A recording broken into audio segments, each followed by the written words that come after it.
Sonny Kiss, Jack Perry, Effie, Marco Stunt, Butch Sadie's Brocay, Saraya, Tonga Loa.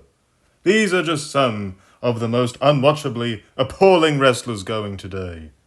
But what if I told you WWE has someone who is, in some ways, even worse? Someone, triple nose, is going to push whether you like it or not. Someone who enjoys a much better reputation than the clowns just mentioned, but really doesn't offer anything better for the table. I am, of course, talking about Pete Dunne. Just recently, multiple-time world champion Sheamus was forced to look at the lights for a man half his size in what can only be described as a humiliation ritual for the paunchy Irishman. And that's not all. Oh no. Trick Williams, one of WWE's most promising stars of the future, endured the same thing down in NXT. And I know what some triple-nosed defenders will say. It's Shawn Michaels who books NXT, not Triple H, retard. But do you think HBK even goes for a whiz during working hours without the nose of the table's approval? Michaels has been pushing Trick Williams very solidly all year, and then, suddenly, Dunne stumbles on in right as Triple H has started pushing him to pick up a win over a legit athlete twice his size. Yes, I'm sure this was 100% Shawn Michaels' idea, much like I'm 100% sure I'd have a shot at Sabrina Carpenter if I met her. Yeah, I'm not delusional, and neither are Triple H defenders. Now, let's not get ahead of ourselves. Why exactly is Pete Dunne such a stinkeroo of a performer? I have no doubt many of you might have seen online marks, particularly British ones, droning on like this guy is the second coming of Dean Malenko or something. The thing is, Malenko's matches were remarkably crisp and technically sound. He had a great eye for detail and technique and realism, and his bouts were relatively believable and clever. He didn't have much charisma, but as a work rate, mid-card guy, he was truly exceptional at what he did. Pete Dunne, meanwhile, is not all that realistic or clever. Most of his matches revolve around these ludicrous finger-breaking spots. Now, in real combat sports, small joint manipulation is typically banned, and if you have a bunch of your fingers broken mid-fight, let me tell you something, good luck using that hand again in that fight. Yet somehow, Dunne and his cute little sound effects typically lead to little beyond a bit of selling for a few moments before his opponents just resume wrestling normally like nothing happened. This goofballery used to happen with the Chris Benoit of the British Indies world, Marty Scurll. Remember him? The wrestling world would prefer you didn't, for, reasons. Much like Dunne, Scurll was a minuscule Englishman who fancied himself a technician. Unlike Dunne, he flapped like a bird and twirled like a drunk ballerina, so yeah, I guess it could be worse. Essentially, the British Indies scene, with the occasional exception of course, has been brimming with guys like these two for years.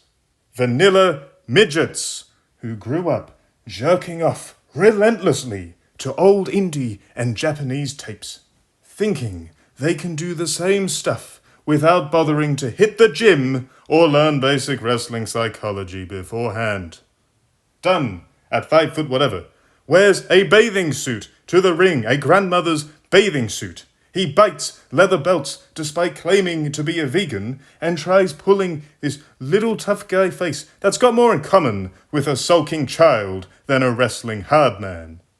And of course, if you don't like workers like this, you're just a no-good Vince McMahon pole rider who probably strums yourself to big, sweaty men. Big, sweaty men. Funny thing about that. Let's look at some of the all-time greats of professional wrestling, shall we? Okay, here we go. Hulk Hogan. Yeah, that's right. Ric Flair. John Cena. Stone Cold Steve Austin. The Rock. The Undertaker. These guys are all very big, and they both hit the gym and worked wrestling bouts throughout their careers, so I'm guessing they all worked up their fair share of sweat in their day. Is there something wrong with that? Sweating is a natural bodily function. You should expect it when exercising. And on that note, one of Paul Levesque and Wrestling Smarks' #1 guys is Seth Rollins. Now, he might not be as gigantic as some of those other guys I mentioned, but he's a good height, and he's very well built from all that CrossFit bro stuff he does. He'd be very big compared to the average guy if you saw him in the street. And if memory serves, he is of Armenian descent.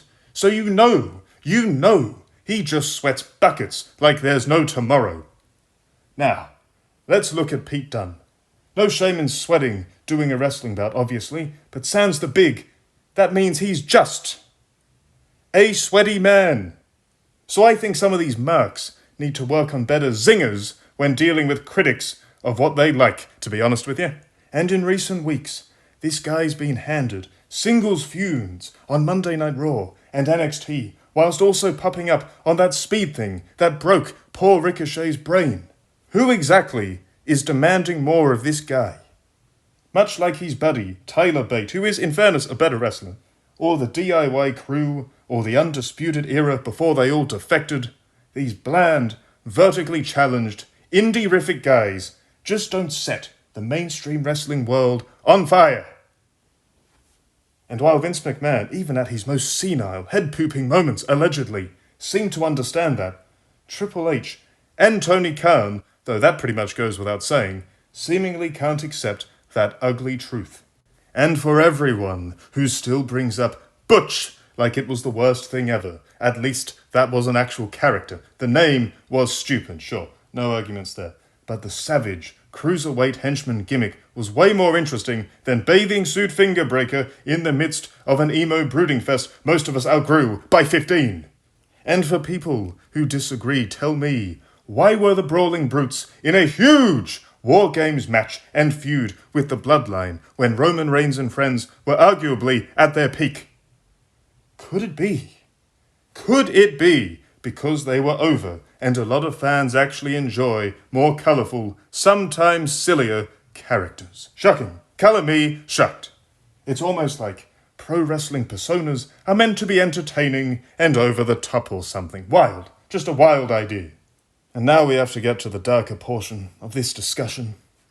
There's Pete Dunne's sickening role as a dietary disinfo agent, spreading the nonsense, vegan propaganda far and wide as they all do, because to be vegan isn't enough. Oh no. You have to make sure everyone on Earth knows you are a vegan. A few years ago, the Burial had largely stopped watching wrestling. I had more of a life back then. I'd switched on the telly one morning before work. It was on ITV, a terrible channel here in the UK.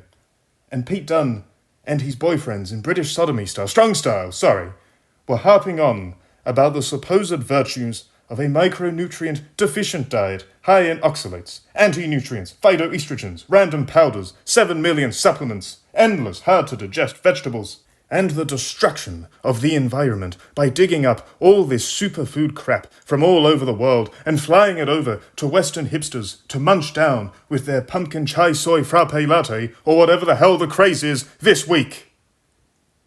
It's a nonsense diet. An unnatural craze for weak-willed butts in allegedly human form who can't accept reality, and that is that the food chain exists for a reason. I suppose once they're done destroying humans, they'll try and make lions eat hummus, or give Terry the tiger some tofu so he can grow some tiger tits. And if you think I'm being silly, that's fine. I am just some miserable idiot rambling on to no one, in particular, online. Totally cool. Don't use your ears. Oh no. Use your eyes. Let's compare some meat-eating wrestlers to vegan ones, shall we? Meat eaters. Drew McIntyre, Randy Orton, Braun Strowman, Seth Rollins, Swerve Strickland, who's enjoyed a very successful bulk up in AEW, MJF, who's so beefed up it almost makes up for how incredibly short he clearly is, Now, some of you will scream steroids, and yeah, sure, fair enough. But it does not change the fact that their diets are a part of their physical prowess and success. Alright, enough of that. Here are some vegan wrestlers for your consideration. Pete Dunne, Tyler Bate, Trent Seven, good golly, Jimmy Jacobs, Sami Zayn, Kofi Kingston, whose pecs finally finished leaving him behind when he gave up on meat, apparently. I think you get the idea. So yeah, Trick Williams and Sheamus both deserve a hell of a lot better than this. And there are guys who would no doubt flourish better in these spots opposite those two as well. Just another Paul Levesque pet project to cater to an annoying, noisy, niche crowd that the rest of us are getting very, very tired of.